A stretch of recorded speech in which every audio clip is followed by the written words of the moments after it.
Welcome to the final lesson of this chapter, where we are going to talk about automated testing in CI/CD pipelines. Inside of this lesson, I want to focus on explaining the value of automated testing in CI/CD pipelines, and I'm going to use GitHub Actions as a great example of a continuous integration pipeline that we can implement. When it comes to the value of automated testing, regardless of if it's executing in a continuous integration pipeline or you are running a test suite manually, there are two big benefits that I want to highlight. And the first one is you get immediate feedback if some test case is broken inside of your code base.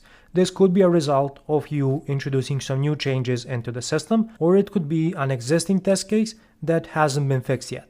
Another very big benefit of automated testing is being able to run regression testing on your code base, and the more test cases you have inside of your system, the more value you can get out of regression testing. So how can we implement a continuous integration and delivery pipeline using GitHub Actions? GitHub Actions allows you to define a pipeline by creating a workflow file. This is going to be a YAML file that will contain the individual steps inside of your pipeline. And what you see here is an example workflow file for the Evently application, and we're going to explore it in depth as part of this lesson. Once you define your workflow file and add it to the repository, it's going to start running your pipeline every time you make a commit. Here you can see an example of what a workflow execution looks like. I have only one job as part of my workflow, which is going to build, test, and publish my solution. The total time it takes to complete the pipeline is just about 4 minutes, and this includes running all of my integration tests that use Docker under the hood to run external services. If you go into the job details,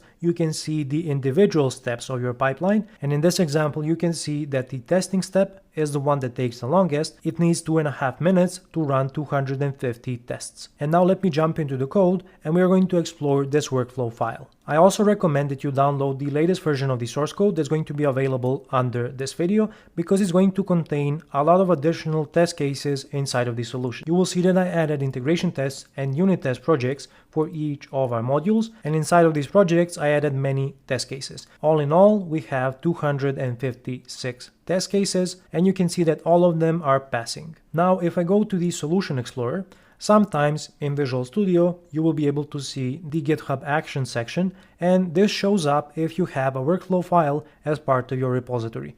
Now Visual Studio has been flaky for me in showing up this section, so you can just go ahead and open up the workflow file manually, but if you click on the workflow file and you are logged in to GitHub, you will be able to see the state of the latest run of your workflow. I can also try to edit the workflow, and this is going to take me to the YAML editor for my workflow, where we can take a closer look of what we have inside. The first step I have is adding a name for my workflow. Then I have a section configuring when my workflow is going to trigger. So it's going to run on a workflow dispatch, and this allows me to manually trigger the workflow. And the second trigger for this workflow is whenever we have a push to the main branch. Then I'm setting up some environment variables, in this case just the .NET version to 8.x, and this is a wildcard that's going to pick up the latest version. I'm executing my pipeline on Ubuntu Linux because it's faster and cheaper in GitHub Actions, and I think in most continuous integration pipeline providers. And then come the actual steps for running my pipeline. We need to use a checkout action to check out our repository. Then I'm going to run the setup.net action and specify the .NET version, and then we can just restore our solution, build the solution. I'm also specifying configuration as release, and I'm specifying the no restore and no build flags to make this step run faster. So after restoring the solution, we're going to build it, run our tests, and publish the solution, possibly creating some artifact that we can use to deploy our application. Now, the step that we want to focus on is the testing step. And all it takes to run your unit and integration tests is use the .NET test command. This is going to run all of the tests available inside of your solution, which also includes the integration tests. And GitHub Actions is great because it already has Docker built in. So because we are using test containers, we will be able to use Docker, which is going to spin up a Postgres, Redis, and Keycloak instance under the hood and allow us to run our integration tests using real external services. If I head over to the GitHub user interface, this is what an example run of a continuous integration pipeline looks like, and I can go into the one job that I have, which is the build job, and take a look at the individual steps. Let's open up the testing step. which contains quite a bit of information. And here you can see the Docker logs as well as the logs from your application. For example, here is some SQL statements that are being executed by our EF Core migrations. If I keep scrolling, I will run into the part where we are setting the roles and permissions. And if I continue scrolling, then we're going to start seeing some logs from our actual use cases. So I'm going to speed this up a little. And for example, we can take a look at this log here, where we are processing the publish event command. You can see another log before that, processing the create ticket type command. You can see that we are inserting some values into an outbox. Our background jobs are also going to execute inside of this pipeline, which are going to process the respective outbox and inbox messages. If I keep scrolling further down, you can see some interesting logs here. This is our system integration test executing. You can see at this point, we completed the register user command, and then we are polling using the get customer query, which is going to execute every 1 second. And you can see that it's failing again, it's failing again, until we run into this statement here, inserting a value into the ticketing customers table. And you can see we have a log that we completed the create customer command.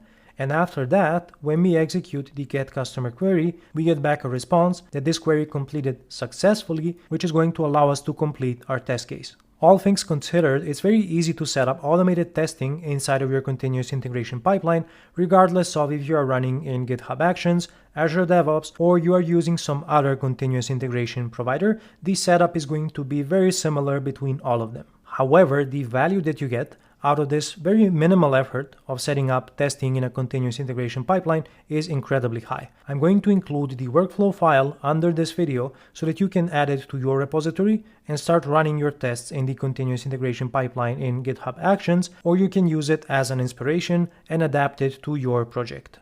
And with this, we are going to complete this chapter about testing modular monoliths.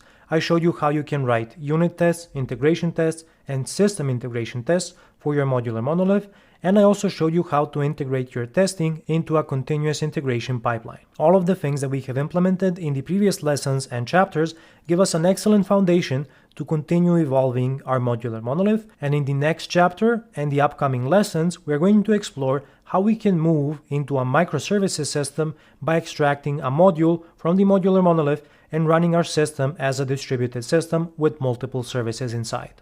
Welcome to the next chapter in this course, where we are going to talk about microservices and distributed systems. We're going to take one module from the modular monolith and extract it into an individual service. Along the way, we will have to solve some interesting problems like implementing messaging in a distributed system, solving authentication and authorization, as well as adding observability into our system so that we can trace the flow of an individual request through a distributed system. Here is a quick overview of the topics that we are going to cover as part of this chapter. We are going to start by introducing distributed tracing with OpenTelemetry, and we are also going to add distributed messaging into our system using RabbitMQ. Then we need to introduce an API gateway into our system, and I'm going to show you how to implement this using YARP, which stands for yet another reverse proxy, and I'm saving the best for last, where we are going to tackle extracting one module from the modular monolith into an individual service, and we will be moving into a microservices system. Of course, we should be asking the question of why should we move to microservices in the first place? And the only valid answer is that we should be moving to microservices for the benefits that microservices offer. I'm going to mention what those benefits are in just a moment, but we also discussed the benefits of microservices in one of the previous lessons. Another reason why I wanted to introduce this topic as part of a modular monolith course is to demonstrate that logical boundaries transition very nicely into physical boundaries, which microservices are, and even though microservices give you modularity by design, I wanted to show you that we can also achieve a very modular architecture inside of a monolith. In one of the next lessons, where we will tackle extracting a module into a service, you will see that there will be very little work to do when it comes to the module, as it's already logically isolated from the other modules inside of our system. And the main thing that we will have to solve is introducing a physical boundary between our modules. Now I want to mention a few benefits of microservices that we should consider when deciding if we want to move into a microservices architecture.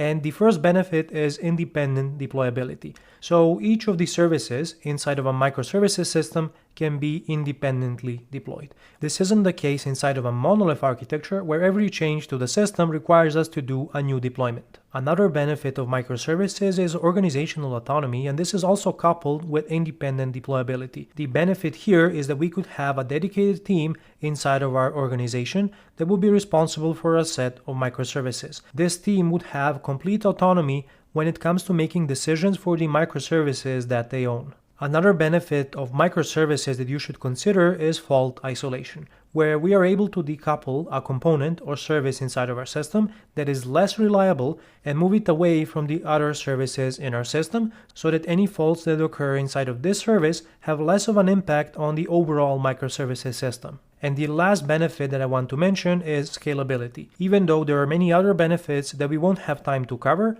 I wanted to focus on scalability in particular, where we are able to scale an individual service based on the requirements for that service. If we need to run this service in a highly available scenario, we can scale out this service and place a load balancer in front that's going to evenly distribute requests among our services. With microservices, we also have the ability to fine-tune the vertical scaling of our system, whereas with a monolith, we are forced to scale the entire monolith application, even though we might want to scale only parts of the overall system. One of the best qualities of a well-designed modular monolith architecture is that it makes the transition to microservices very straightforward. This is because well-defined in-process components, represented by the modules inside of a modular monolith, are an excellent stepping stone to out-of-process components, which are represented by services inside of a microservices system. Here's a diagram representing the event management system that we were building as part of this course, and you can see that our application is essentially just one Docker container running with ASP.NET Core. We have 4 distinct modules inside of our system, and each of the modules has a respective schema in a Postgres database. And this is a more detailed representation of our system. You can see that we have one .NET application representing the Evently API. We also have a Postgres database with the respective schemas for each of our modules. The modules themselves communicate using an in-memory message bus, which we are running using mass transit. We are also using Keycloak as an identity provider and Redis as a distributed cache for our system. When it comes to structured logging and monitoring our system, we are using Seek that's going to ingest our structured logs that we can later filter and analyze and figure out what is going on inside of our system. We are also going to introduce an observability component that will be using OpenTelemetry and Jaeger to ingest traces from our application, and we will be able to monitor these traces and figure out with even more detail what is going on inside of our system. Now, let's say we want to transition this system from a modular monolith into microservices. The first step would probably be solving the communication between our modules, and we can replace the in-memory message bus with a proper distributed messaging system, for example RabbitMQ. After introducing distributed messaging into our system with RabbitMQ, the next step would be adding an API gateway that's going to sit in front of our backend application, representing our modular monolith, and is going to act as the entry point into our system. In this first stage, the API gateway can act just as a reverse proxy, and the only responsibility it would have would be routing the requests to our backend API. And then in the next stage, after introducing the API gateway, we can take out one of the modules inside of our system, for example the ticketing module, and extract this module into a dedicated service. Now we have 2 backend applications, the Evently API and Evently Ticketing API, and they will both be running behind an API gateway, and from the perspective of a client application, nothing has really changed inside of our system. Let's slowly start introducing the components that we will need to transition our system into a microservices architecture. And we are going to start with distributed tracing using OpenTelemetry as part of our next lesson.